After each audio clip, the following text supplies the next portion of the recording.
PharmaPhobic is powered by Achieve the Lifestyle, a company dedicated to helping you empower your health, redefine your lifestyle, and all for the health of it.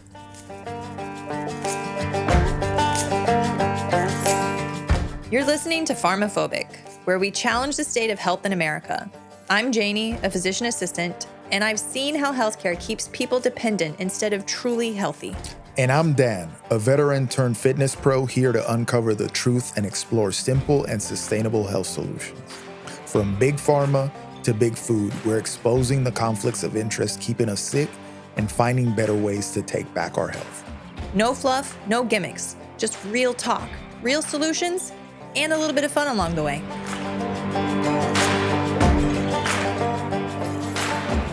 Hello there, everybody. Welcome to another episode of the PharmaPhobic podcast, where we help you achieve the strongest, healthiest, and most capable version of yourself.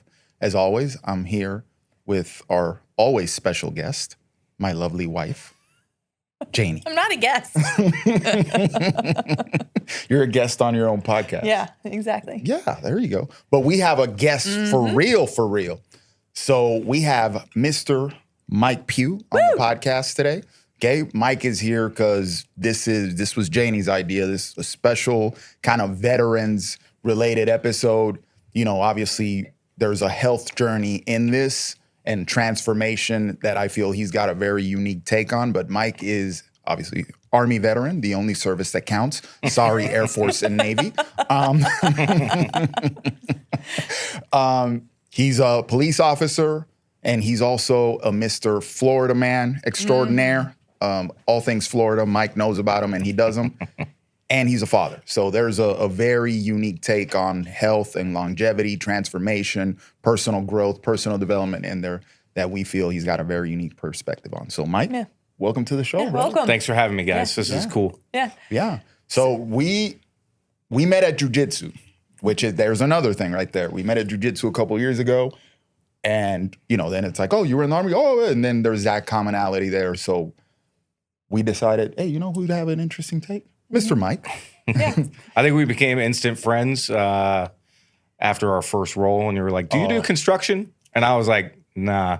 And you were like, you're strong. And then after when I was leaving, I think I had a power athlete shirt on. And you were like, oh, okay. That was the power athlete connection. And then there's two types of guys in jiu-jitsu. If you're just starting to jiu-jitsu, where you're like, oh man, this dude's strong.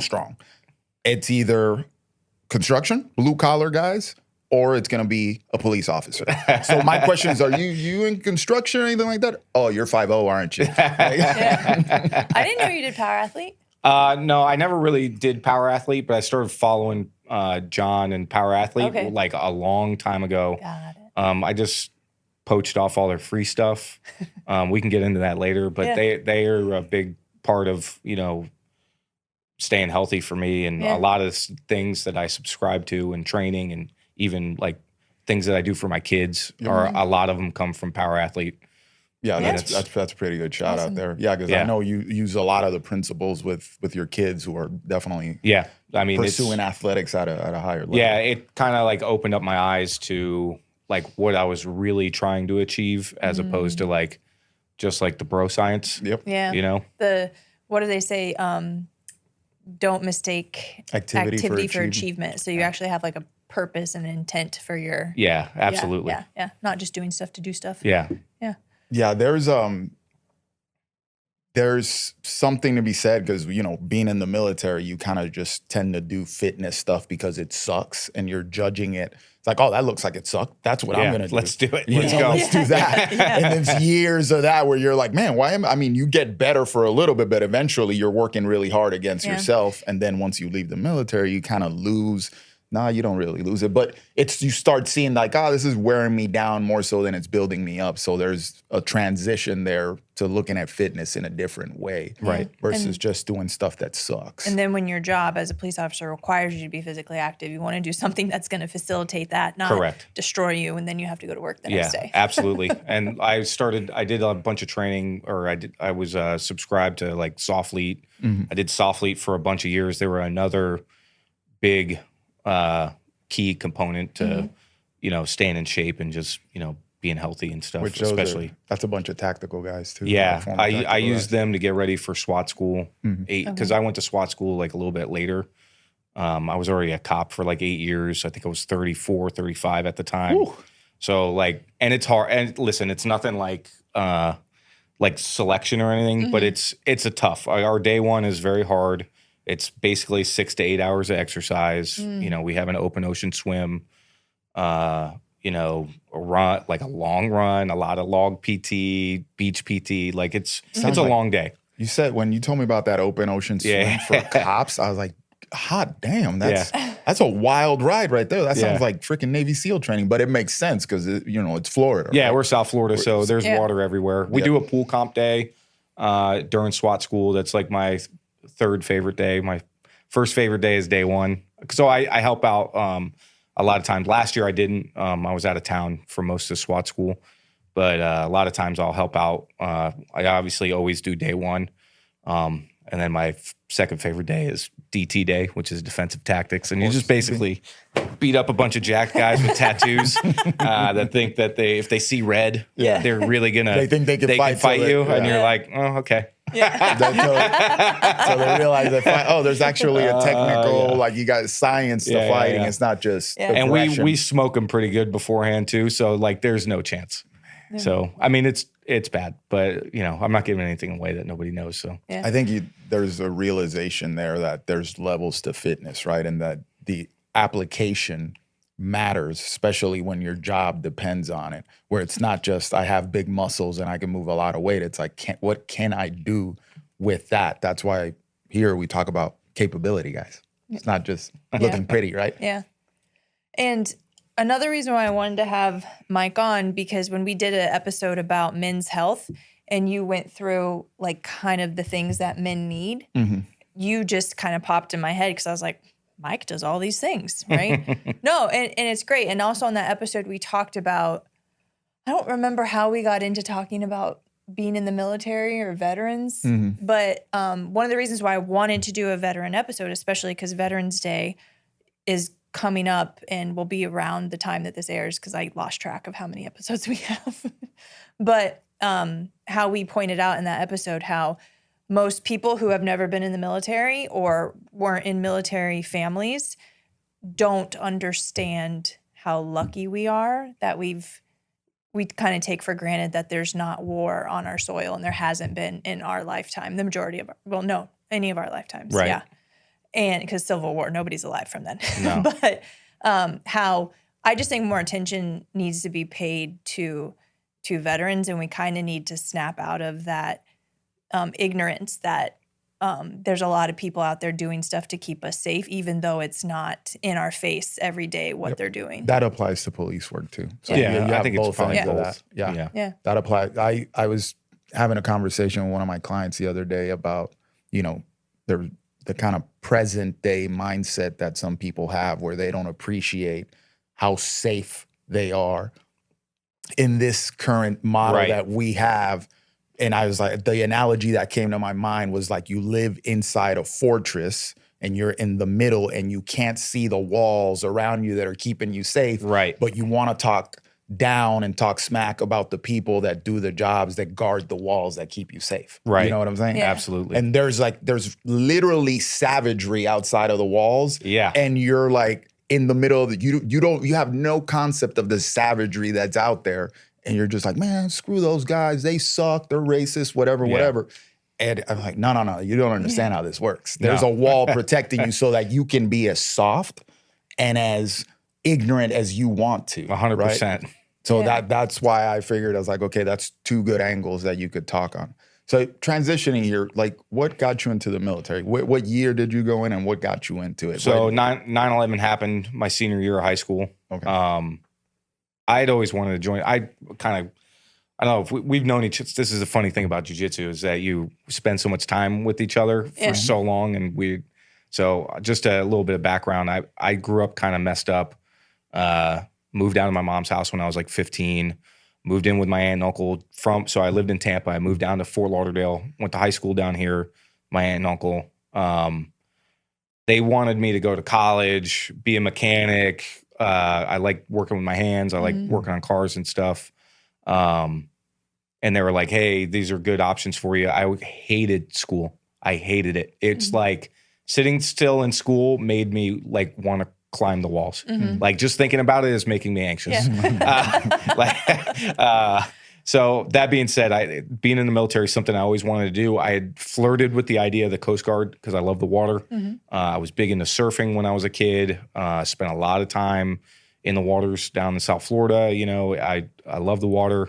9/11 happens. As soon as I watched the planes hit the tower, the whole 9 yards, and I was like, "We're going to war! Like, we're going to war! Like, this is it." And I was, you know, I was 17 at the time, getting ready to turn 18, and I was like, "This is what I'm going to do. Like, this is it." You know, and you're young.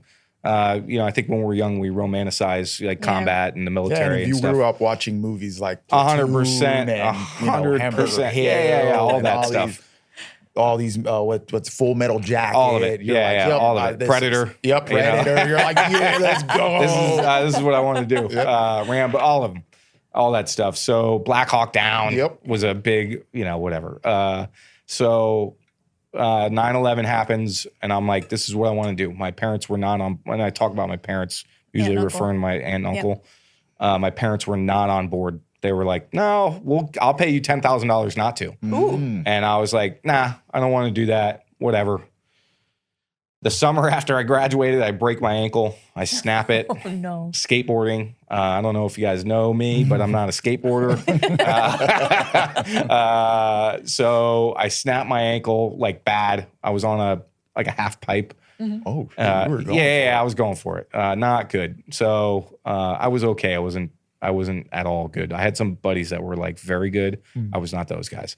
And I say I surfed a bunch. I was not good at surfing either. I just loved the water. That being said, so I break my ankle. I had to get a metal plate, a bunch of screws put in.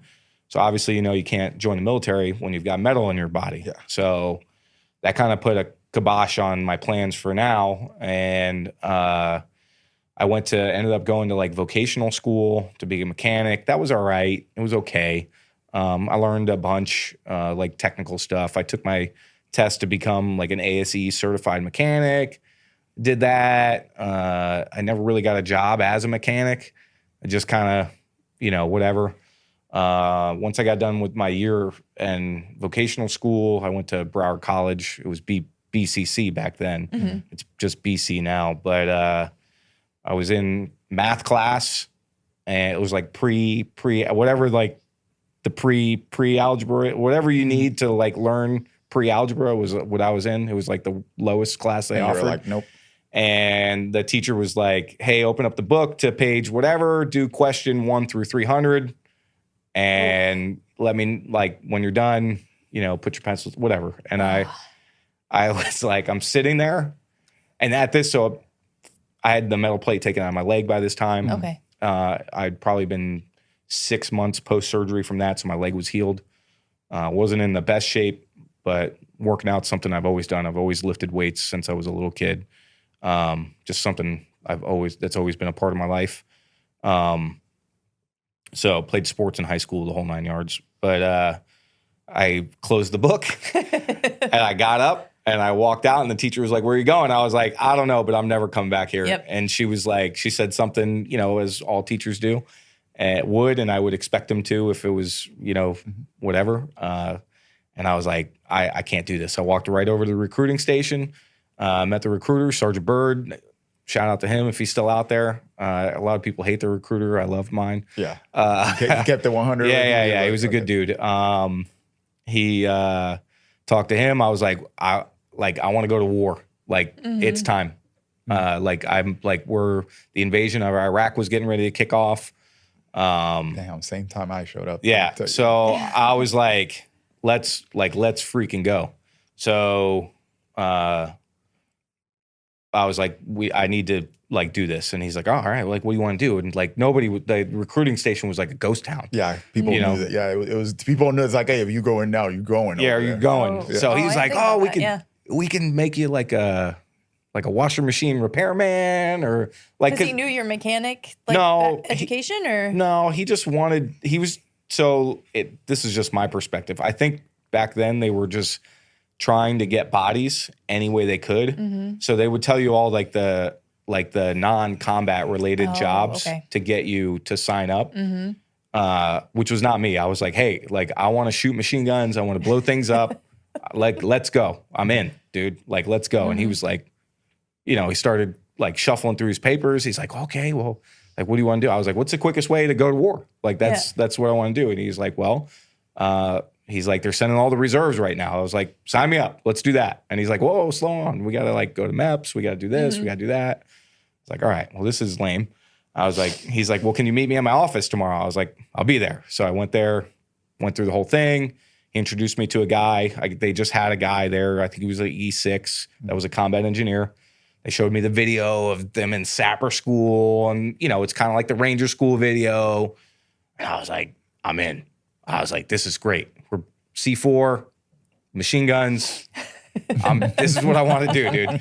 So we go down to MEPS. You know, guy stares at your butthole. I don't know if you know that part. What's MEPS? Military entrance processing something. I don't know what it, but it's like where you go before they ship you out for basic training. Physical exam? Yeah, all of that stuff. They do background checks, all that stuff they do with that. Got it. Okay. I had to get a waiver for my ankle. They were like, you want to go? Yeah, absolutely. Here's your waiver. You know, send you off. Was not a big deal. Sat down in the chair. They give you like your, you know, thing. And the guy was like, all right, we got a $20,000 signing bonus. Let's go. Carpenter. And I was like, don't really want to do that. Yeah. I was like, I kind of want to be a combat engineer. And he's like, and the recruiter can't talk to you during this time. They're just watching you. Oh, okay. And Sergeant Bird was like, what is this guy doing? He's just like, are you crazy? This is like the best contract I've heard in a long time. So I was like, no, I don't want to do that. So I turned down like 2 or 3 other jobs. I was like, I really want to be a combat engineer. You wanted the 12 Bravo? Yeah, I want to be a 12B. And that's a nomenclature. No, but what's a combat engineer? So conventional Army, like let's go back to like World War II times. Clearing minefields. If you ever seen like Saving Private Ryan, they're the guys that carry like the Bangalore torpedoes, which are like big tubes. They're full of explosives. Breaching. They go up and they clear a way through like a minefield or clear the beach or whatever like that. Okay, so when you say engineer, you're not like working on. It's part of the branch. Things. They have carpenters. They have the Corps of Engineers, like guys that build dams and things like that. But this is another reason for this episode, guys, because like I tell Janie Army stories, but she's like, this is good because she likes to have in context. But there are guys that also do what Mike's saying. They breach obstacles. Like, let's say there's a big defense. They're the guys that figure out, okay, there's this much concertina wire, this much wall. We need this much explosive to open a way so the tanks can go through and that sort of thing. That's the 12 Bravo aspect of it. When we get to Iraq, they were doing something similar but different, which is route clearance. Okay. And that didn't even take shape until later. But I mean, we can get into that later. But so you learn how to like build explosives, you like blow up roads, doing all the stuff. But you're also like, you know, you're in a combat role. You're fighting. So you're fighting and building. Yeah, stuff which is, I was like, yeah, I'm in. Like this is what I want to do. So they get to my contract and they were like, basically nothing. You get nothing. For 12 Bravo. Nothing. I got nothing. But this is before. Nobody knew what was like. Nobody knew. What is it, like 02 time frame? This was 03. 03. So nobody. You didn't get a signing bonus or anything? Nothing. I got 0. You got nothing because you wanted something. Yes. Do you think that they did that on purpose? Well, they weren't. Like it wasn't hot enough yet to where they realized that they needed guys that wanted to be 12 Bravo. Right. So later on in Iraq and especially Afghanistan, they were like, we need 12 Bravos. Like where's I'd like my retro due signing bonus, please. Well, funny. I mean, what I used to do is when I became a sergeant, I'd be like, hey, we'd get like when we came back from our first deployment, you get a bunch of new guys. And I'd be like, who got signing bonuses? So raise your hand. They'd all raise their hand. Like, all right, you guys are sweeping the motor pool. Bastards, you got money in your pocket. You got paid. Yeah. I was like, I got nothing. I was like, who didn't get one? I was like, let's go drink beers. Whatever. But so, long story short, I sign up. I was a reserve first, go through basic training, all that. I loved every second of it. I absolutely had a blast in the Army. Basic training was fun. I get out of basic training, I go to my reserve unit, and I was like, yep. When are we going? Like, where's your reserve unit? Mine was down in Miami. It was in Hialeah. Yeah. And so when I think of reserves, I think it's like 2 weekends and like Yeah, so it was like, part-timers. okay, all Yeah, right, it's part-timers. Yeah. Right. So, and I thought we were going to go and do like Army stuff. Like a lot of it was just sitting around and whatever. There was a couple guys, they were picking like ones and twosies out of the reserves to like fill other units. So I heard about this. So I started signing up. So you can go on, what was it? AKO or whatever, the website that the Army uses, and you can put your name in to be available for deployment. So I was like, yeah, let's go. Signed up. I got mobbed like 2 or 3 times, so like they'll like bring you down on orders. And I got orders like 2 or 3 times to go mobilize. So they go do your physical again. They give you all your shots, dental, all that stuff. Make sure you're good to go. And then you wait. And then like a couple weeks would go by, and then it'd be like, the unit left. And then you'd be like, okay, but I'm not with it. They were like, go home. I go home. So I went through that like 2 or 3 times, and I was like, I really want to go. Like, I want, like, this is what, also, like, I wasn't really doing anything in life, dude. I was working at a coffee shop where I met my wife. I was just not, You were a knucklehead barista? stuff. I was a barista. Oh my goodness. And she was working there too. Yeah. Barney's Coffee and Tea. That is hilarious. Yeah. And we lived in the same neighborhood too. I Can didn't you even make know designs in the phone? No, I was not that good. No, I wasn't that. I didn't even like coffee until I became a cop.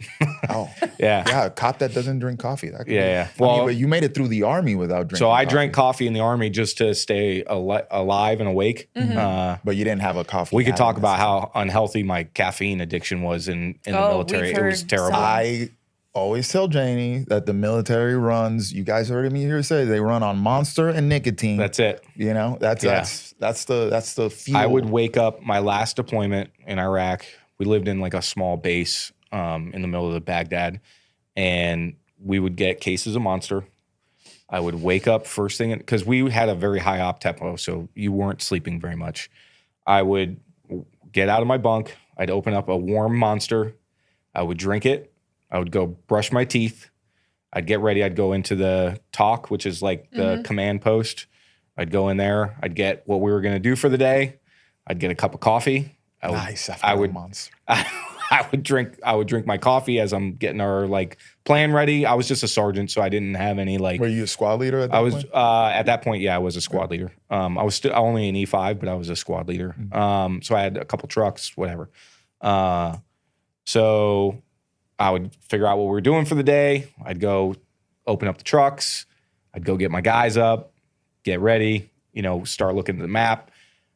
As soon as I got down to the truck, another Monster before we left the gate. And then I would chug a bottle of water, and then I was good to go. That was it was bad. And then while you're out on patrol, I mean, how many rippets do you think? I don't even know what's humanly possible, but whatever the limit was is what I drank. Yeah, rippets. The military, I don't know where they source this stuff from, because it's stuff that you don't see in the shelves here. No. Like rippet, most people don't know what it is. When you hear it, it's like, I've heard it. you've I been just deployed. don't know. What was the other You one heard with it the from tiger? Jake. What was the other one with the Oh. tiger on it? I don't know. You were mostly in Afghanistan, right? So this was. But I did Western Iraq too. Okay. So we that's had right. rippets, but I don't know. There was one. Whatever the Navy there was getting out there was one that you could get in like the bazaar, like the Haji Marts, and it was like had a tiger on. I can't remember the name of it. But you would get that, and you were like, probably just you like probably cocaine. pissed hot There's on probably- there's there's probably coke and amphetamine in it, Yeah. 100%. What Oh. is Rip It a powder or liquid? No, or- Rip it was like little Little energy cans of drink. energy drinks Almost like look that. like a 5-hour energy. No, it's a little can. So it It's looks like a like a half a can, Coke but can. it's like a half a Coke Did you can. shotgun it? Nah, I mean, they didn't taste good, but They did whatever. not taste good. But, that was gold downrange. Just trying to You stay had awake. Cans of Rippets. I'm surprised they just didn't give you guys like modafinil. They might as well have. Yeah. Well, I mean, if you're drinking that many Which energy is like drinks. a medication for Man, you know what? narcolepsy. You drank all that, but you didn't piss your pants on patrol? Pretty sure We you would just pee anywhere. Yeah, pee a lot. You guys are men. Yeah, we would.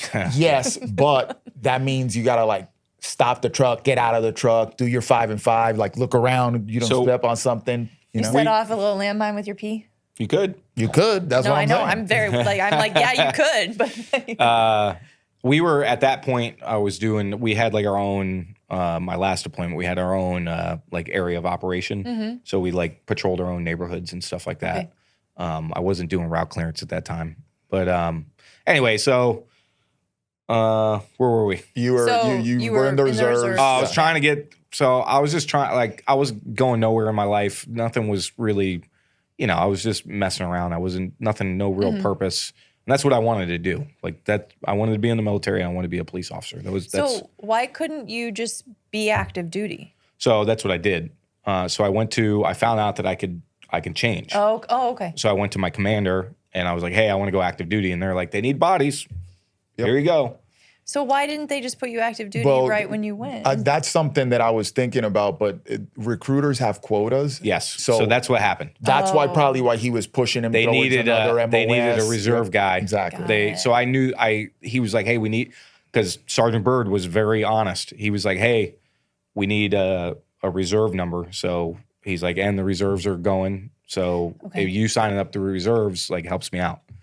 And I was like, he was like trying to butter me up, and I was like, I don't need. Yeah, He was like, I'll take you to the Panthers game. I was like, I don't, just sign me up, dude. Like I don't need. I'm ready. You don't have to convince me of nothing. Yeah. I was like, I'm in. Okay. So I went to the commander. They were like, you're good. So I ended up at Fort Hood. Texas. Yeah, Fort Hood, Texas in 2005, the very beginning of 2005. My unit had just gotten back from their first deployment. So they actually, 4th Infantry Division, shout out 122, they captured Saddam. So that was during that time. And I went to that unit. So what the Army did back in the 90s, not to bore you, if any of this is boring, you can stop me. So back in the 90s, they started building what combat ready brigades. So like you would have in a brigade, you would have a company or a battalion, which is like a big, unit in the military. You would have a company you'd have like a couple companies of infantrymen. You'd have a couple companies of tankers. You'd have a couple companies of snipers or scouts, excuse me. And then you'd have your engineer company, your combat engineer company, which is what we were. So I went to a combat ready brigade. And then that means we can deploy as one unit and be self-sustained. That's what became the brigade combat team. Yeah, So the when you hear BCT, that's it. 3rd BCT, 4th BCT, yeah. So- Which I guess they Combat went away from teams, it again. Well, we got deployed. So get there in the beginning of 05. These guys were all getting back. Some of my best friends in the entire world. We start training up. We get deployed to Iraq in the end of 05. I went ADVON. I don't know if you want to get into all that. I went advanced party, which means I was just like, I was the new guy. So they just sent me to like get all the crap. I went there. And then when we got into Iraq, we got detached from our BCT. Oh no. And they gave us to 101st, which was cool. 101st was awesome. Those guys were rolling, that was 175. I don't remember what brigade they were. But it was Strike Cav. Those guys were awesome. They were all light infantry guys. So we were like a heavy infantry unit. So we had Bradleys, meaning it's like a Bradley is like a tank. It's not, you can't call it a tank. You'll get in trouble. Isn't the Bradley the one that you don't have to man the gun on top? No. No, you have to. It has a turret gun, but you man it from the Inside. You're not up. Yeah. Like No, you're not Not on top. necessarily. Okay. It does have a hatch so that you can pop out of. Right. Yeah. But It's got a 25 millimeter drops, cannon. It drops the back and it carries troops in the back. So Yes. it drops the back ramp and troops come out. So I get a lot of stuff from movies. Sorry. That's all Yeah, right. Warfare. If you remember that the movie Warfare, though, but Bradley's. did you see it? Yes. But Bradleys were in there. Dan, I don't know this, but Dan said it was very accurate. So that's what I'm thinking. It was pretty good. I thought it was. When they do that 25 Mike run, I'm like, yep, that's about right. That's what it does. I was a Bradley gunner for a very short period of time. The only thing I found fun about that was shooting it. Everything else was miserable. Because you have to maintain that gun. That and you're hitting your head on everything. Yep. Oh, because it's pretty short. I've never been a small guy. Yeah. So like being in that turret was. Which is something, parentheses here, man, tankers, because I was in a cab. So it was 2 infantries, 2 tanks, and then my support company. Right. And I found it amazing that tankers were always bigger guys. Big dudes. Because they don't have to walk anywhere. That's why. Yeah, well, they're big. Yeah, exactly. No, they're bigger, but it's like, but even height-wise, like our brigade commander was a tanker. He was like 6'4". And I'd been in the tank. At one point, I was like, bro, I can't do this. How do y'all do this? And you're in there for hours. Yeah, just in there. Just in there. Especially during like real combat operations, you're just in there. Yep. It's not, I mean, listen, we went through like a gunnery. Got Top Gun, beat all the infantry guys, so that's good. They hated it. I was NCO of the year. Dude, because I was a combat and we were in infantry, but they didn't like it, but whatever. Combat engineers lead the way, dude. 12B all the way. I didn't care. So whatever. A blast to shoot. I loved it. It was a lot of fun. But then the rest of it sucked. Yeah, it was miserable. Those things miserable. It's terrible. And when they go down, you got to sit there, watch the mechanics Changing work track on it. How many people throwing are track. in a Bradley? The crew is what, 3? Yeah, 3. So you have a driver, a gunner, and then a commander. Okay. And then it it opens up carries and then 9 you can guys carry, in the back. Okay, Yeah. got it. Okay. Not comfortably. But Well, I understand. Usually you're not going to be in there for a comfortable ride. No. Right? Yeah. No. And once like in Iraq, we didn't carry many people in the back because IEDs were like a big deal and it'd be catastrophic. I mean, we had catastrophic IED blasts a lot. And this is a very ignorant question, but IEDs can penetrate a Bradley? Yeah. They started making them big enough. Yeah. Okay. In the beginning of the IED world, as I understand it, a lot of it was like kind of like after the invasion, wasn't really like a big deal. There would be like old hand grenades like tied to a string or like homemade explosives. Once we dismantled the Ba'ath Party, I think the insurgency Ba'ath Party was Saddam's like guys. Okay. Once we dismantled that, it left a vacuum and we started getting a lot of foreign fighters from Iran and like other sects and insurgency. The insurgency just went wild. Yep. And just happened to happen at the time that I was there. Because you said 05, right? Yep, Yeah, that's 05. the year it And got do you hot. think it was a vacuum of people who disliked Americans, like wanted to fight against Western, or was it a vacuum just to take over that area? They created resentment when they called it de-Baathification. Like I didn't deploy. Who's they created resentment? The U.S. Us. military? Yeah, Okay. us. All right. The provisional government, Iraqi Provisional Authority, the IPA, was what I like. I wasn't deployed. I didn't deploy till 07, but I followed this super closely because I decided to join in 03. Was when I said, okay, I'm going to ROTC. My dad talked me into it because he was an officer. He's like, if you're going to do this, you might as well be an officer. Right. And I showed up to ROTC with my boy, who's still in. Shout out Tybo. The day after they took the berm down. And there's nobody in ROTC. And the guy, this major, he's like, what are you guys doing here? Like, we're here to sign up. Yeah.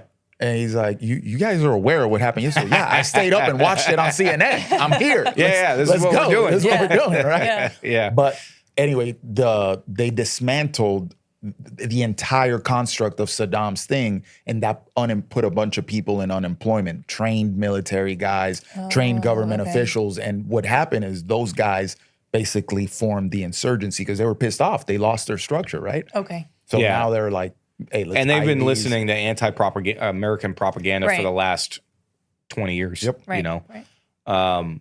So we had a lot, especially my last deployment, we had a lot of Iranian influence, a lot. So I get to Iraq in 05, end of 05 through 06. I end up being a gunner on my company commander's truck. I was a 50 cal gunner on top of a Humvee. That's why you Top Gunned? Was this before you Top Gunned? So that was before I Top Gunned. So we did some training in Kuwait. and some SF guys did it, and they send you through like a Humvee lane. Yep. And I smoked it, and the company commander was like, "You're my gunner." So funny enough, my gunner was female. She top gunned 50 cal in the battalion, which I told you was tankers and infantry. Right. So they hated that. They hated that, but that's how she became my gunner, right? Nice. When Good I for was her. a commander. Now her last name was Kelly. Okay. So everybody called her Machine Gun Kelly. I love it, dude. That's awesome. Hilarious. Yeah. So I spent a lot of time on the 50 cal. I did not get along with my company commander at all. He was an idiot. Well, that happens. I swear I thought he was trying to get us killed. Was he an academy guy? Yeah. Just the way you said it, I was like, sounds like a, listen, no shade thrown at academy guys, because I've worked with some really sharp academy guys. I've had the worst officers and the best officers. Yeah, I feel like you get these spectrums. You get a really good academy guy, or you get a terrible academy guy.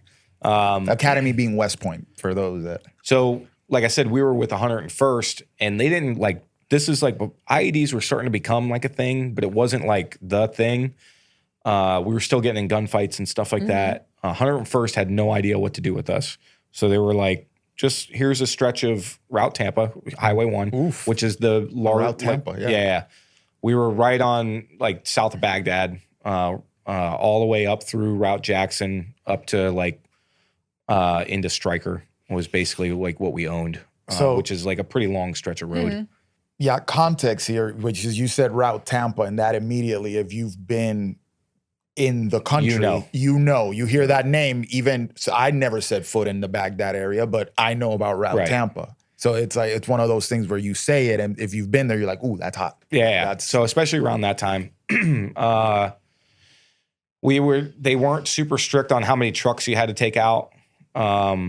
So like you had to have like a certain amount of personnel to go out, because guys were like, you'd take one Humvee would go out and it would just get ambushed and like be catastrophic. I think we had to have 3 trucks, and I think 2 of them both had to have guns. So my company commander, what he would do is he would want to take supplies to the very southern. You're partnered with Iraqi army, like the good guy Iraqi army or Iraqi police. At the very south end of our area of operation, we had an outpost down there, and those guys were wild. I got stories about those guys. But he would drop off. So what he would do is he would leave a line platoon Humvee back from their patrol. He would want to patrol down to the very southern end of our area of operation. He would take a supply truck, which is just like a Hemet. It's just like a big truck, flatbed. Big flatbed. And we would bring whatever they wanted down there, whatever it was, because you're trying to build relationships and stuff. So what he would do is we would go leave with the proper amount of trucks, but he would drop off the line platoon truck, and then it would just be me and the supply truck. Oh no! And my supply guy was the man, Horn, big country. We call him Big Country. Does the supply truck have a gun on it? No. Okay. I mean, he had one inside. Well, I understand. Supply trucks are harmless kitties. Yeah. He had one inside. He carried a 240. He was a big boy too, so it was very fitting. And then we would go down to the south, and then drop off whatever, and then come back and whatever. And now let's take a quick break. Have you heard about collagen and how amazing it is for your skin, hair, nails, digestion, and joints, but have no clue which one to choose? I've been there. A few years ago, I stumbled upon Bubs Naturals, and let me tell you, I've been hooked ever since. Here's why I swear by them. Bubs Naturals keeps their quality standards sky high from the start to finish. Their collagen blends perfectly in coffee, or really any other beverage you love. Plus, they've got convenient to-go packs so you can stay on track wherever life takes you. And it doesn't stop there. They'll donate 10% of all of their proceeds to charities that support veterans. How awesome is that? Oh, and they've leveled up their electrolytes too. The mixed berry, that's my absolute favorite. It's light, refreshing, and not overly sweet. What sealed the deal for me? Their electrolytes are NSF certified, made right here in the USA, and just like their collagen, every purchase helps give back. So do your body a favor, head to bubnaturals.com and use my code JANE20 at checkout for 20% off every time you order. Tired of looking like you lost a fight with a powdered donut every time you work out? Yeah, I was too. That's why I ditched the messy chalk and switched to Chalkless. Chalkless is a new, clean, residue-free grip enhancer that goes on in seconds and lasts for hours. No clouds, no cleanup, just a rock-solid grip. Whether you're crushing it in the gym, dominating on the pickleball court, or hanging on a rock face like Spider-Man, Chalkless has your back. I even hit my 350-pound deadlift PR at Summer Strong using Chalkless. Locked in, zero slip, total confidence. Ready to level up your grip game? Head over to chalkless.com and use code JaneBrown to snag 10% off your order. So, what was his logic behind that? I don't know. It sounds bad. Yeah, it was not good. So within the first, I want to say a couple weeks of us being there, we got into a massive gunfight, which was, I mean, you know, for all intents and purposes, it was awesome. It was like long though. So like, you know, a lot of times guys get in gunfights and it was like, you know, a couple pop shots and you shoot back and it's kind of over. Okay. So whatever. That would happen. That happened periodically, especially like the first, I don't know, probably like 3-4 months that we were there. Got into it with my company commander enough times to where they were like, "You're going back to the line." I was like, which is like the regular guys. So I'm not in headquarters anymore. So I went back to my platoon, which was awesome. First platoon, best platoon.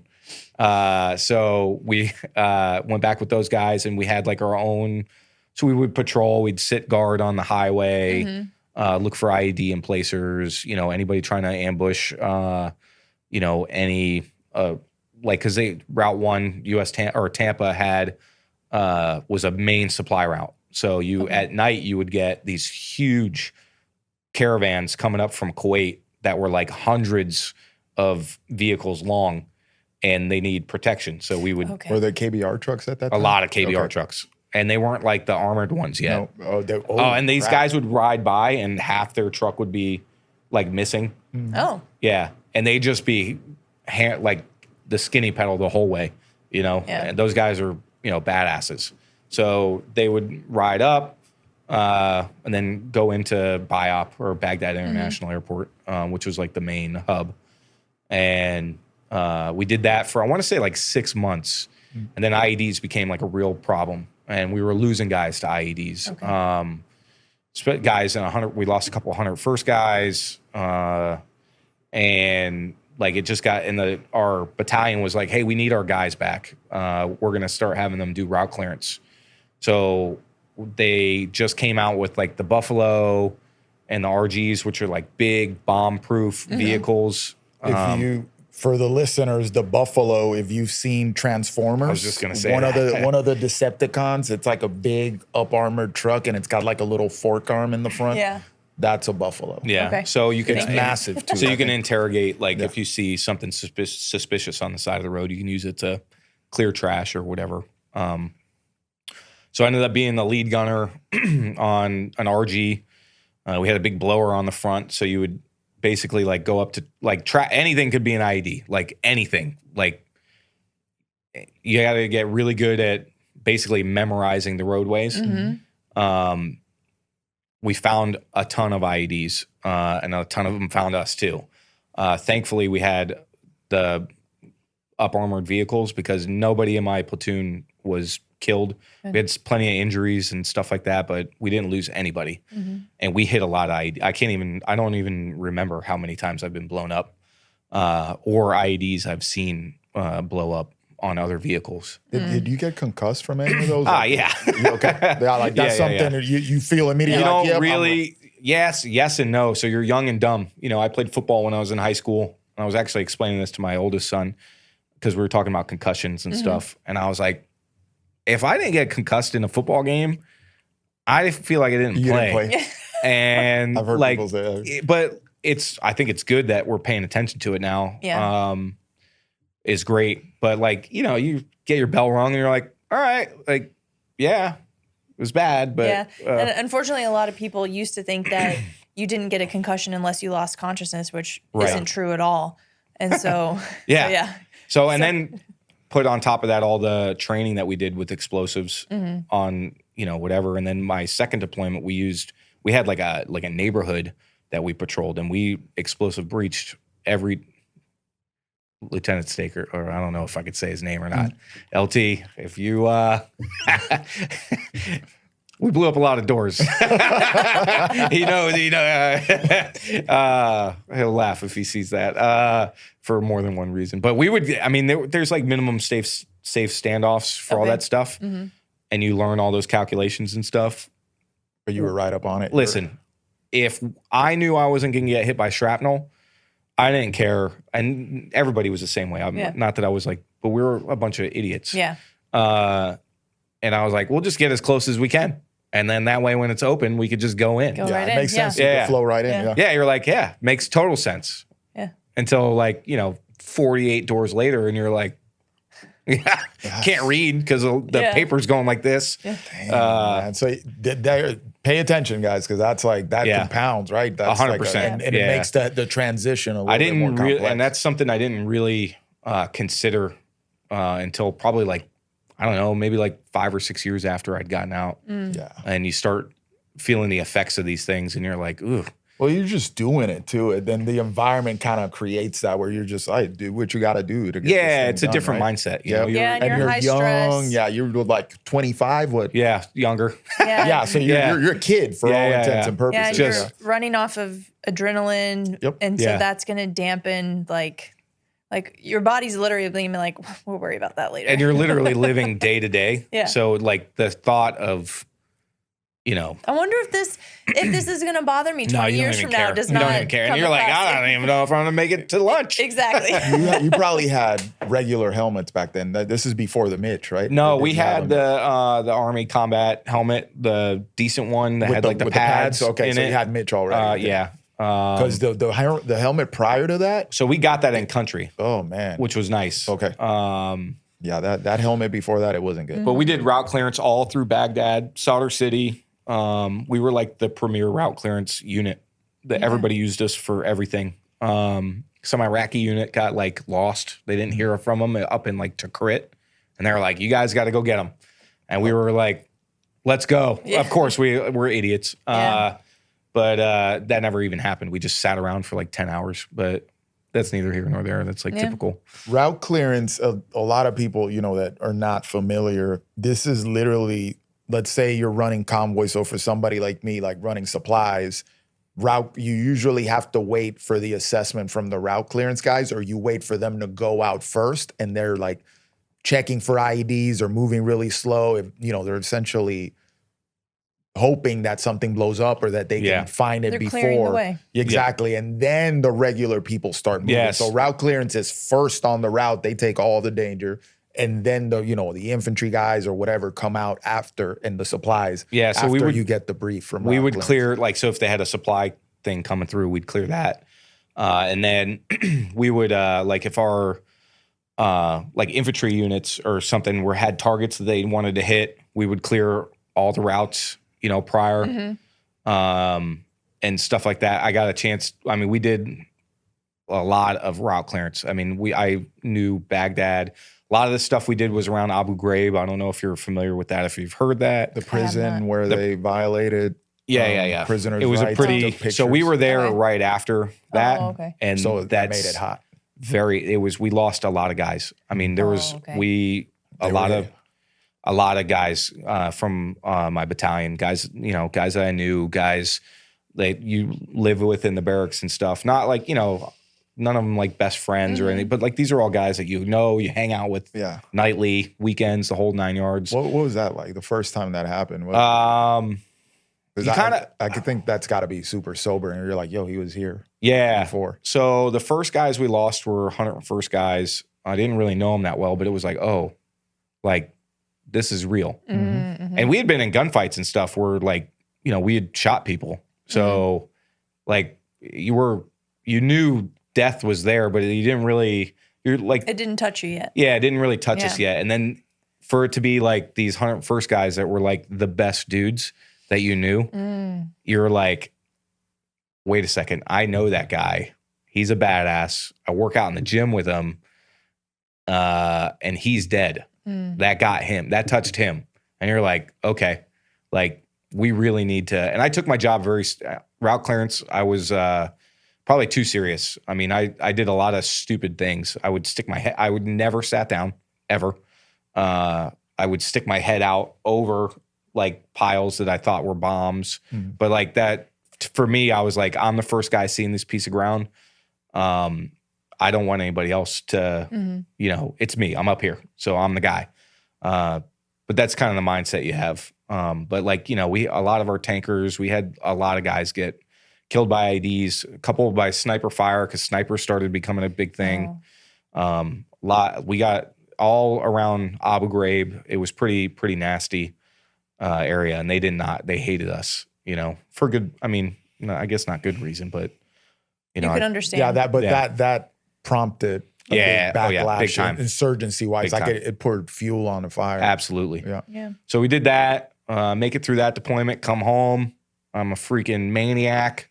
I come home. Did you get married prior to deploying the first time? No. So I had known Katie, and Katie and I kind of got together during while I was on leave during my first deployment.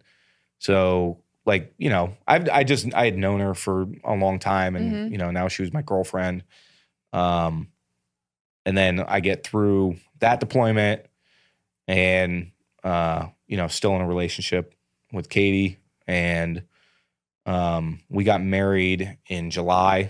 So we got back, I want to say I got back just before Christmas. So, I would fly out as soon as I got home, come back deuces. I'd come back to Florida. I spent every penny I had on plane tickets, and driving through the night and the whole 9 yards, So, we built our relationship there, and I was like, I got to marry this girl. Yeah. We can get into that if we need to. But actually, let's talk about this, because a lot of guys in the military, especially if you're like deploying and stuff, they tend to like fast forward things because you're like, I might die on the next one. Yeah. So let's go, and then, but you're obviously, you're still married, you guys have kids and all that stuff. So what was that like, maintaining that relationship through multiple deployments? And now, I mean, how long have you guys been together now? We've been married 18 years now. There you go. Wow. So, this isn't common, guys. I'm saying like, military marriages are rough, especially during those years. Yeah. Back then, like a lot of the guys that I know that were married are divorced. There's a couple of guys, two of my really good friends that are still married. They've always been kind of, they were married before I knew them. And they've always been kind of like a good example to me anyways. But I mean, just, flying home, a lot of phone calls. I got to give a lot of credit to Katie. Yeah. I'm not you guys know me, I'm like kind of an idiot. So, just building our relationship. And I knew very early that I was going to marry her. I was like, you hear like love at first sight, but like, when I first saw her, I was like, this girl is the girl for me. So it might have taken her a little bit longer to see the value. Like, hey, I'm worth the investment here. Yeah, it might have taken her a little bit longer to realize, whatever. But I was in love, still in love. Yeah. And we just built a relationship. She comes from a very good family. Her dad's was a police officer for a long, long time, local guy. Her mom was a teacher. She understands a little bit that. Yes. Service oriented. Yeah, I would say so. That, yeah. I would say so. And her family's a good fam, like they're like the American family. Like they're like what you see and you're like, okay, this is like, what it's supposed to look like. So I mean, we just, kindled our relationship, and I spent as much time home as I could. Like I said, I would fly, like, how it is. You're not, he knows how to, so you have to like request to go home. Yeah. You have like a travel radius that this have is to, when you're back stateside. Yeah. Okay. So I would, like, if we got a 4-day weekend, because during that time in the military, I'm sure it's pretty similar still, but like I spent more time in the field training than I did, like, especially if we were at Fort Hood. Yeah. That's what you do. Yeah. So that's all we do. So I spent a lot of time out in the field. And like you would come home and they'd give you a 3-day weekend. So I would just buy a plane ticket, last minute, $800. Okay. Yeah. And then fly home, spend the weekend, stay up all night and then come back and be in the Army. So a lot of traveling. I convinced Katie to marry me around, I think it was around like Easter time of, 2007. So we were going to I was supposed to get out of the military that December. Mm-hmm. We came down on orders, I want to say in March, which stop-lossed me. Oof. Okay. I remember those days too. Yeah. So my battalion commander, I think it was my battalion. I don't remember who. I think it was my battalion commander. Was going to do a solid, and he was like, "Hey, I can backdate your terminal leave to be before these orders come out, and you can go home." And I was like, we just got a bunch of new guys, and I didn't feel right doing that. You didn't want to dodge it? No. So I was like, no, let's one more run. Let's do it. So we were supposed to get married in like December, like right when I got out, we were supposed to get married. So that fast forward to that. So I want to say I proposed in April. She's gonna get mad at me for not knowing this. 18 years, Mike. Yeah. Don't get in trouble. I want to say I proposed sometime in April. We get now we're fast tracked. We're getting married in July. So she's got like her mom, her family, her cousin. They're like full blast. So, and we did like the whole thing. We did the big Catholic wedding, the sermon. They didn't turn the air on. It's July. Oh, no. It was hot. It was one of the bridesmaids passed out. Oh, yeah, it was bad. We had like the big reception, the whole thing. It was a lot of fun. We had a blast. Went on our honeymoon because that was part of like my leave, our block leave. We get back to Texas. I had a reminder that she was moving with me now. So she's lived in the same neighborhood, which is the same neighborhood we still live in. Oh, really? Yeah, her entire life. So I had to remind her that we were married and that she was going to live with me in like Texas. You're coming to Fort Hood. Yeah. So we moved to Fort Hood. I got an apartment off post. And then Colleen in South Florida, same, right? Oh, geez, not only. God bless her. That's rough. Yeah, it was not. And then she doesn't know anybody. Yeah. A lot of my good friends that like were married, they got out. So now it's just like young guys. I had one other good friend of mine, Teskey. His wife was there. So they got along, and Teskey's one of my all-time best friends.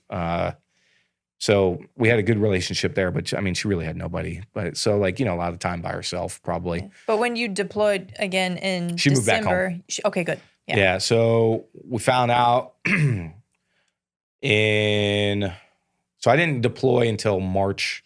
Okay. For my last deployment. 07? Yeah. March 07? No, it would have been 08. 08. It was 08 because I got back in May of 09. Yeah. So you did that 15-month Well, because you said, Yay! So so she was there. We get the holidays and stuff together. I want to say like, I don't know, Maverick was born in September. Ooh. You got to do the math here. 9 months from September is January. Mm-hmm. Find out that Katie's pregnant, I think sometime in March. Mm-hmm. She calls me, excited, great, everything's good. But now I have this deployment coming. Yeah. So a lot of time in the field. We have her cousin come out, help move everything away. We have I flew a couple of her friends out, hang out, the whole 9 yards. Had a dog. So she moves back to Florida and then, back over to Iraq, back to Baghdad again. Okay. Which that was smart because some guys keep the wives in town while they deploy, and that just sets up a lot of tension. No. Yep. But it never ends. Like never ends well. Yeah. And listen, if this thing ramps up again and people start going down range again, listen to my face, guys. Yeah. send your wife, like make sure they have a good support structure. So don't marry the stripper. Don't marry the stripper. That's number one. Have to stop a couple of those, because they're like, hey, sir, can you sign my paper? No. 17-year-olds trying to buy houses. Have to stop a couple of those. Yeah. But the Applebee's waitress, I know she's nice. I know she's nice. She doesn't love you, guys. I know she's nice. But yeah, like send your wife, like make sure they have a support structure. Like if you got to send them home and it costs you money, that'll save your relationship for sure. I was fortunate. She was able to move back in with her parents. She worked with my parents' company for a little while, which was nice. She was going to school at the same time, so she was. Yep. She might have already been I wonder. I can't remember if she started teaching yet or not. So she had a lot to do. That's She had a good support. Good. Her family's great. Yeah, that's great. She had a good her friends and stuff there.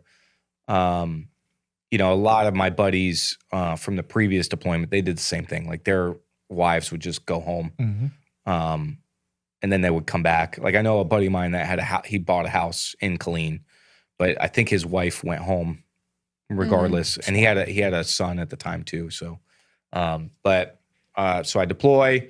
We're back to just having our own area operation. It was in the middle. The name of the town was Jihad. That was the name before we got there. Is whatever. So. We had our own area. We were picking up high value targets, just doing patrols, all that stuff. The first few months were real hot. I was like, this is going to be worse than the first one. And you're there for 15. So it was only 12. I ended up, because I think I went, I got to go home first, because I think I was the last one to leave. So, I was the first one to go. So I think I was one of the first guys to leave. Anyway, so I was like, this is going to be bad. I was like, this is going to be a bad one. And then everything kind of went quiet. I thought for sure this would be something that my grandkids would be fighting in. But you talked to the population at that time and they loved us. They were so happy that we were there. They were very thankful. Because I think they got the point, like, hey, you tell us where the bad guys are, and we'll go get them. Like, that's like, we want you to have a peaceful. We want to provide security. We don't want bombs, because a lot of it was like kind of civil war-y at that time for them. So the different sects, like the Sunnis and Shias, are different, religious beliefs and all that stuff. And government beliefs as well. So like there were a lot of infighting, but we were like, you just tell us who's laying the IEDs, who's killing who, and we'll take care of the problem. And I think they realized that, and things just kind of went quiet. We did a lot of door-to-door, a lot of door kicking. So we found a lot of caches. Caches are just like big weapon stores. So I think we kind of depleted like whatever munitions they had. So it was very quiet after, like, I want to say like the first like 3 or 4 months. I was like, nothing happened. Got hit by a real nasty EFP, and an EFP is a IED. It's an explosive form projectile. It's basically a shape charge. Your truck got hit with that. Yeah. Oof. So that was the nastiest stuff ever. Ripped the front end of the truck off. We had the Rhino. So we used some genius soldier was like, hey, why don't we put a glow plug in a box and put it on an arm, and it'll be like 10 feet in front of the truck, so that if we pass by these IEDs, it'll blow up the front of the truck and not the so the rat truck had like a extension out front. Yeah, so they call it a Rhino. Yeah. So that trigger, they would use like an IR sensor, like think of, like your floodlight or garage door opener. It was molded into the, these guys got slick. There would be like a piece of concrete missing from like the curb. They would place the IED in there. They'd use spray foam, paint over it, make it look just like the curb. Oh, and you wouldn't even know it's there. Obviously, we didn't know it was there. We got smoked. Dry. Everybody did good. Everybody was fine. I'm not 100%. It may have blown me out of the vehicle. I'm not sure if I lost consciousness or not. I would say you lost consciousness if you do not recall. But I was out of the vehicle. You were in the truck and then you were out of it. You didn't know how you got there. Thought we saw the guy that did it. Wasn't 100% sure. Still was like pretty rattled. But I think that was like the last real contact we had at like any point during the deployment. We had lost 2 guys to an EFP in the beginning of the deployment in the same spot. They were in an MRAP, and the MRAPs were like super up armored. They had like reactive armor, tore through it like Swiss cheese. Captain Pierce and Tucker.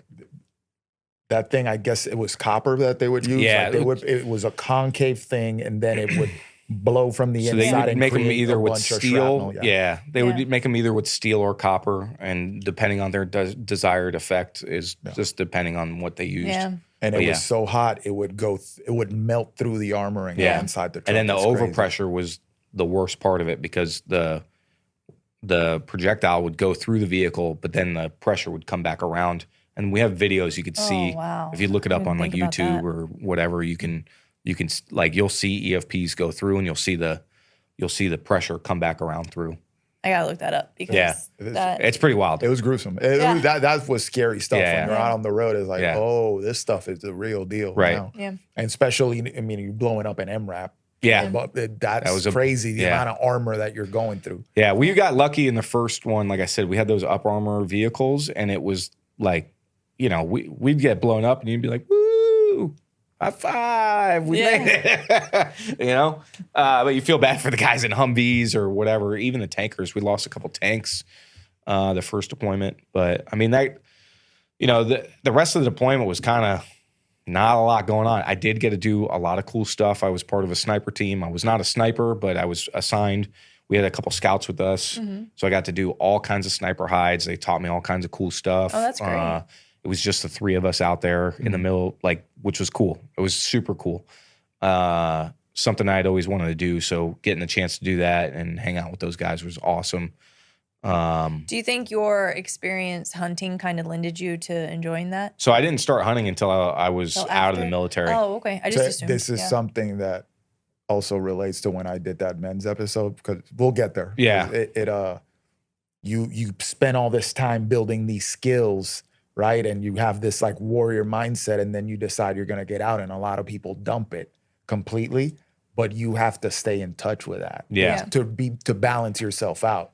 That's my opinion. You know what I mean? So people like I'd always wanted to go hunting. Like, I love being outside and stuff. Always have. And it's something I always wanted to do. And people are like, oh, I'll take you. And then nobody does. Yeah. Okay. And then I had a neighbor, and he was like, hey, I got a property up in Virginia. You should just go up there. And I was like, all right, I'll do that. I was like, I know how to set an ambush, and I know how to shoot guns. So let's go. Yeah. And that's pretty much how that started. Okay.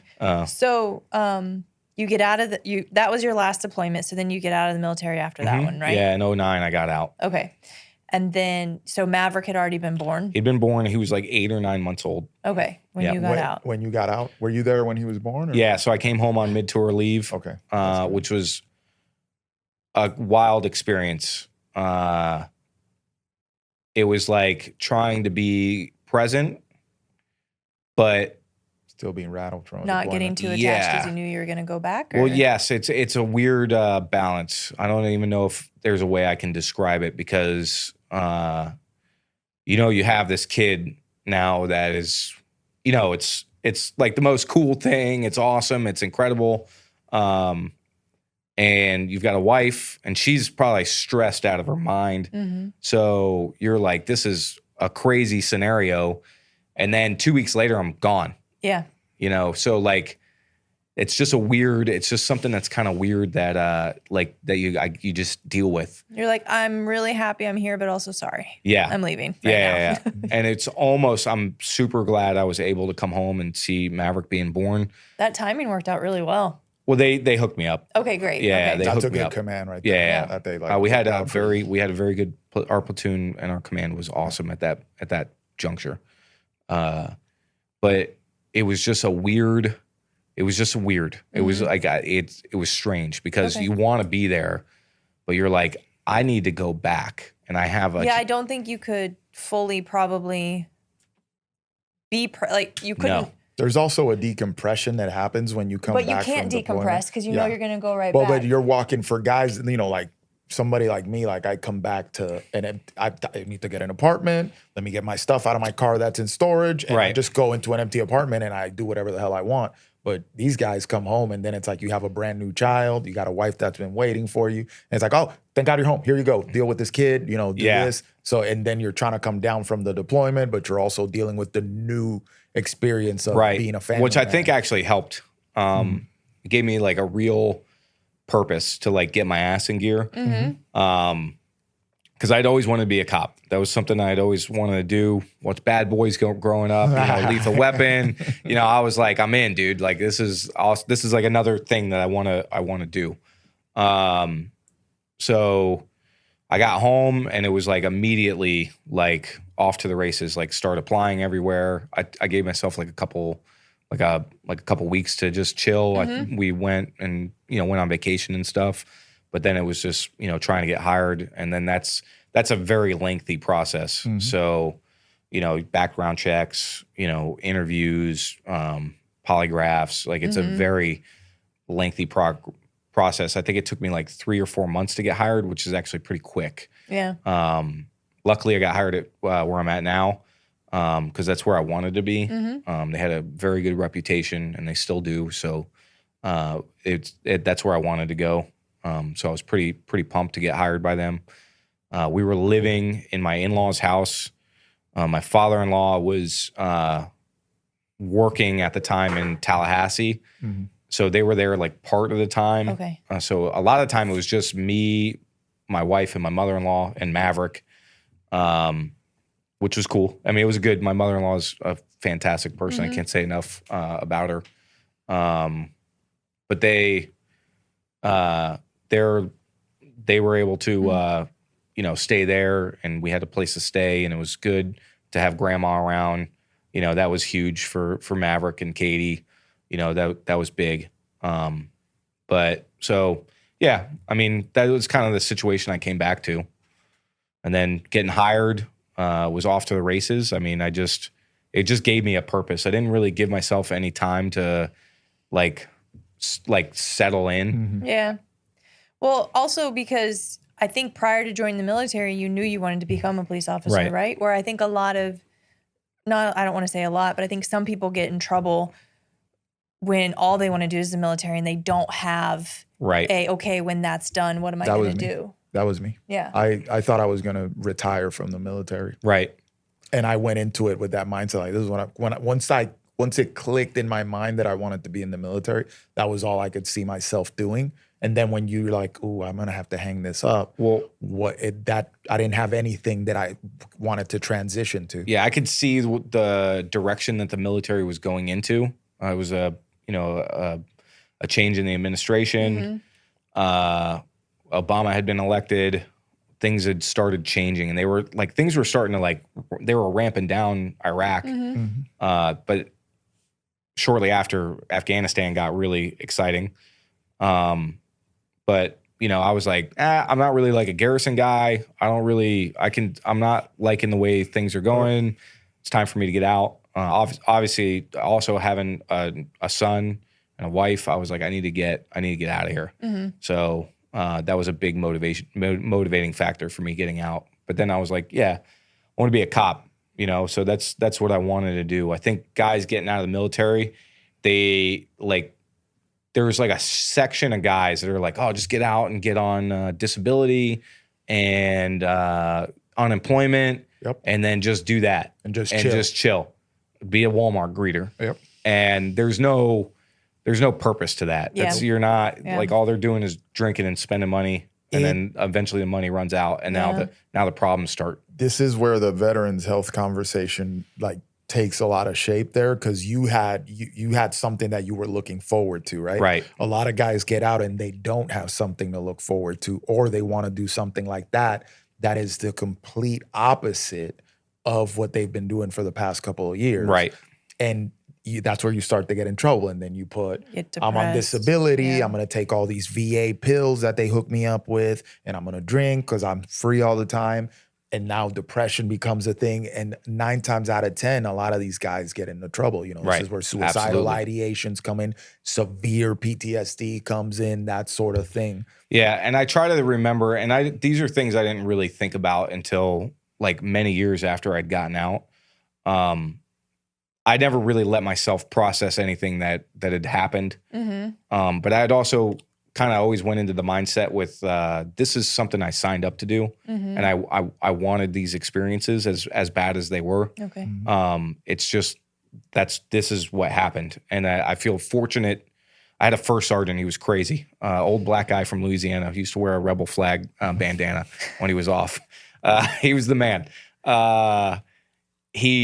When things were hot during my first deployment, he goes, "Listen to me." He brought us all together because we were having memorial services like every other day. And he was like, "Listen," he goes, "I know things are really bad right now." He goes, "But you're doing something that you're going to look back on and nobody else is going to be able to say they've ever done." And they were like, people go they'll spend 20 years in the military and never see a fraction of the combat that you guys have seen. So you need to look at it from that perspective. I'm not going to say he was like the best first sergeant ever, because he definitely was a little wild, but that was probably the best advice I received at that point. Sort of framed a mindset for you guys to have. Yeah. And when he said that, because there was guys that were starting to kind of freak out a little bit because, things were getting, bad. Right. And I remember him telling me that, or telling us that, and I was like, this is a very good point. And I was like, it'd be remiss if I didn't like take that to heart. Yep.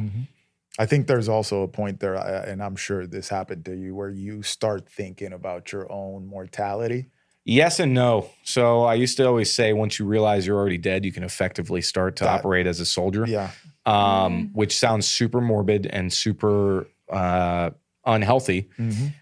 But I can understand it. You have to put yourself in that position. There's a mental exercise that happens there that a lot of people, well, you do either people go through it quick, or it takes them a couple of minutes and they're like, yep, I'm good. Or it takes you a couple of days, months to be like, yo, I could like not come back from this. Right. But once you realize, like, for me, I was like, okay, like this is what it is. This is what I'm here for. And, whatever. If it's my time, it's my time. And you kind of just push all the rest of that stuff aside. During COVID, where everybody was afraid that they would catch COVID and die. Right. And people would ask Don't even get it. Yeah. The scam vid, people would ask me like, bro, you're not worried about it? I was like, nah, man. Because 2012 was my year when I was getting ready for Afghanistan.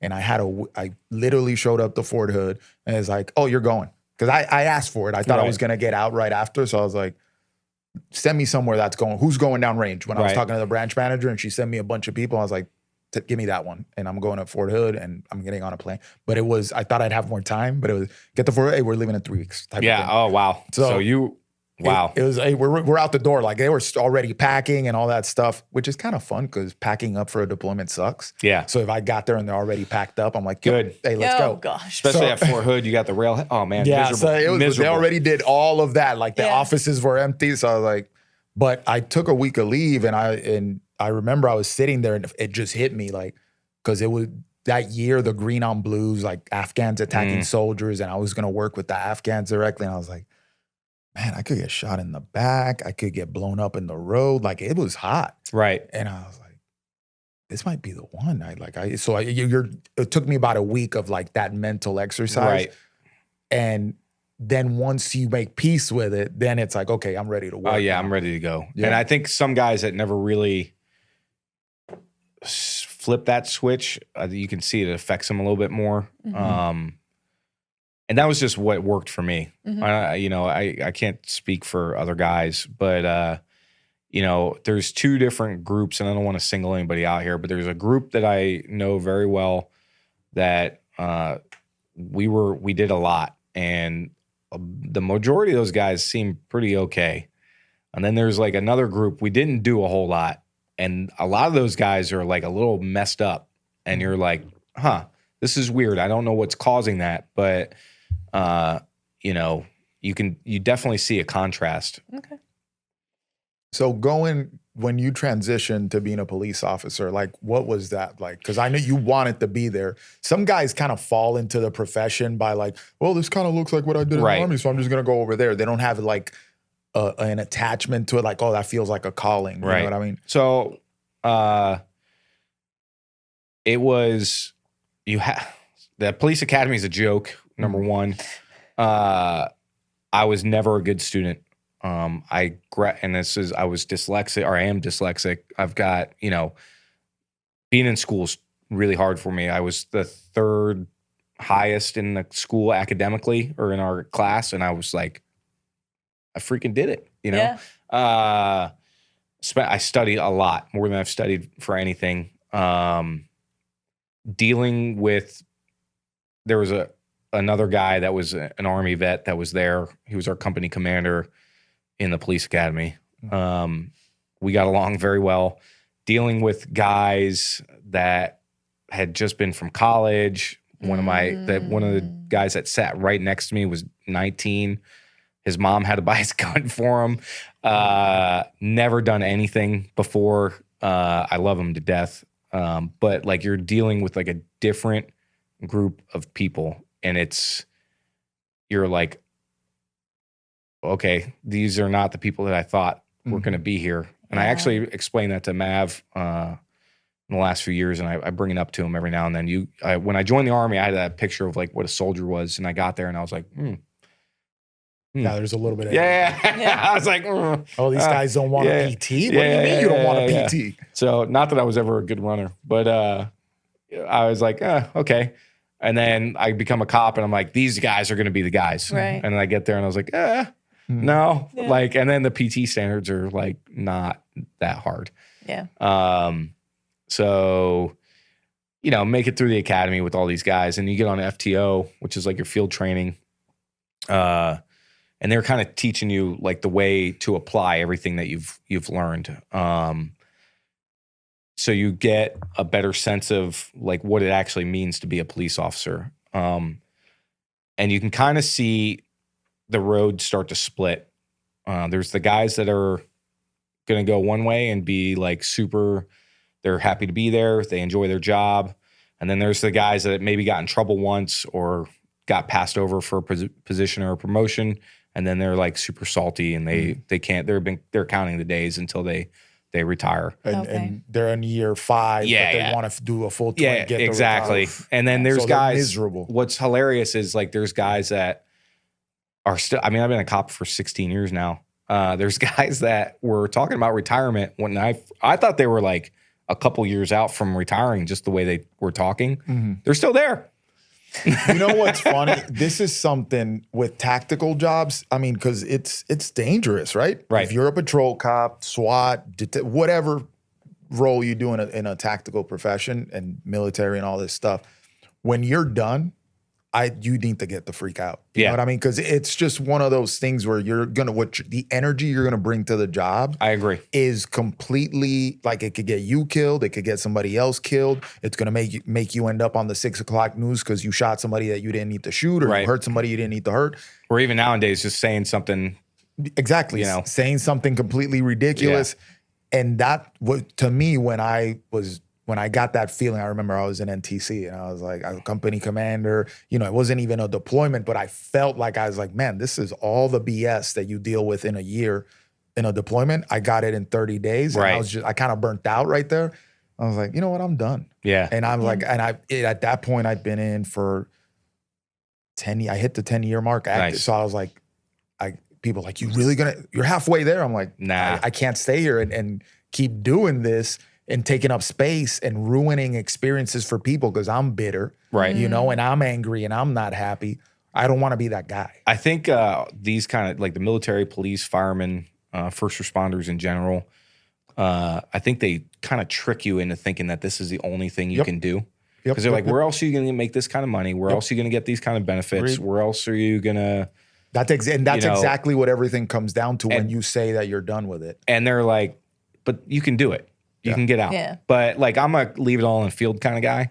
So like when I'm done doing this, like I'm not going to go get a job. Like a lot of guys will get jobs like being private investigators or working for different agencies or consulting and this. I don't want anything. I very much enjoy what I do. I have a blast.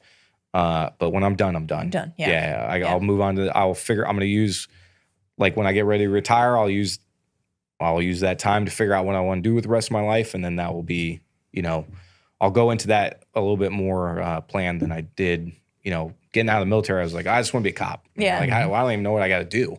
Yeah. Yeah. All right. Well, this is really great. So I think that we need to move this into another episode so we can hear about post-military Mike and then all the great things he's doing in the Army, in the police force, and then raising his kids and that. Okay? Yep. All right. Sounds good. So stay tuned. All right. Thanks for listening to the PharmaPhobic podcast. If you found this conversation interesting, which I know you did, make sure to follow us on Apple, Spotify, or wherever you get your podcasts. And also make sure to check us out on Instagram @Achieve the Lifestyle. And if you're interested in pursuing a stronger, healthier, more capable version of yourself, check out our website at achievethelifestyle.com. The PharmaPhobic podcast is for informational and entertainment purposes only. The views expressed are those of the hosts and guests and do not constitute medical, legal, or professional advice. Always consult a qualified healthcare provider before making any medical or wellness decisions. While we discuss pharmaceutical, holistic, and alternative health topics, our content is not a substitute for professional medical guidance.